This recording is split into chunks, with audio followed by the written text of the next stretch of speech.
திருவள்ளுவரின் வழியில் வாழ்ந்து வாழ்வின் உன்னத நிலையினை அடைய திருக்குறளோடு நாம் என்னும் இந்த நிகழ்விலே இணைந்திருக்கின்ற உங்கள் அனைவருக்கும் முதற்கண் வணக்கம். குறள் எண் 482, அதிகாரம் காலமறிதல். ஐரோப்பா கண்டத்தில் ஹாலந்து என்னும் நாடு கடல் மட்டத்தை விட தாழ்வாக இருக்கும்.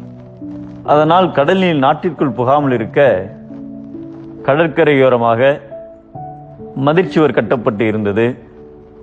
அந்த கடற்கரையோர கிராமம் ஒன்றில் பீட்டர் என்னும் சிறுவன் தன் தாய் தந்தையுடன் வாழ்ந்து வந்தான். அவனுடைய தாயார் நாள்தோறும் மதிர்ச்சுவருக்கு அப்பால் இருந்த ஒரு முதியவருக்கு சில ரொட்டிகளை பீட்டரிடம் கொடுத்து அனுப்புவது வழக்கம். ஒரு நாள் மாலை நேரம் பீட்டர் முதியவருக்கு ரொட்டியை கொடுத்துவிட்டு கடற்கரை மதிர்ச்சுவரை கடந்து வந்து கொண்டிருந்தான். அப்பொழுது மதிர்ச்சுவரில் ஒரு சிறு துவாரத்தின் வழியாக கடல் நீர் வேகமாக வெளியேறுவதை கண்டான். துவாரம் பெரிதாகி நீர் அதிகமாக வெளியேறினால் எவ்வளவு அழிவு உண்டாகும் என்பதை உணர்ந்தான். துவாரத்தை அடைப்பதற்கு அவனுக்கு எதுவும் அகப்படாததால் உடனே தன்னுடைய ஒரு கையை உள்ளே செலுத்தி அடைத்து விட்டான். நீர் வெளியேறுவது நின்றுவிட்டது. யாராவது உதவிக்கு வருவார்களா என்று சுற்றி பார்த்தான். யாரும் வரவில்லை. நேரம் இருட்டிவிட்டது. பயத்தாலும் கடுங்குளிரினாலும் நடுங்கினான். ஆனாலும் கையை வெளியே எடுக்கக்கூடாது என்று உறுதியோடு இருந்தான். கடும் குளிரினால் அவன் கைகால்கள் மரத்து போய்விட்டன. அவனுடைய தாயார் மகனை எதிர்பார்த்து கொண்டே இரவு முழுவதும் விழித்திருந்தார்.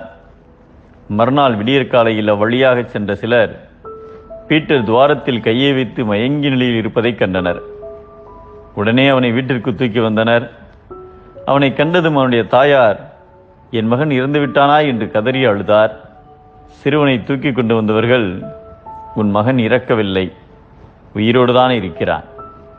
உன்னுடைய மகன் நமது நாட்டை கடல் வெள்ளத்தில் இருந்து சரியான நேரத்தில் காப்பாற்றி இருக்கிறான். அவனை கடவுள் காப்பாற்றியிருக்கிறார் என்று கூறினார்கள். அதை கேட்டதும் அனைவரும் கடவுளை துதித்தனர். பீட்டர் மெல்ல கண் விழித்து எல்லோரையும் பார்த்தான். அனைவரின் முகத்திலும் மகிழ்ச்சி மலர்ந்தது. சரியான நேரத்தில் சமயோசிதமாக செயல்பட்டு நாட்டை காத்த சிறுவனின் சாதனையை அனைவரும் போற்றி மகிழ்ந்தனர்.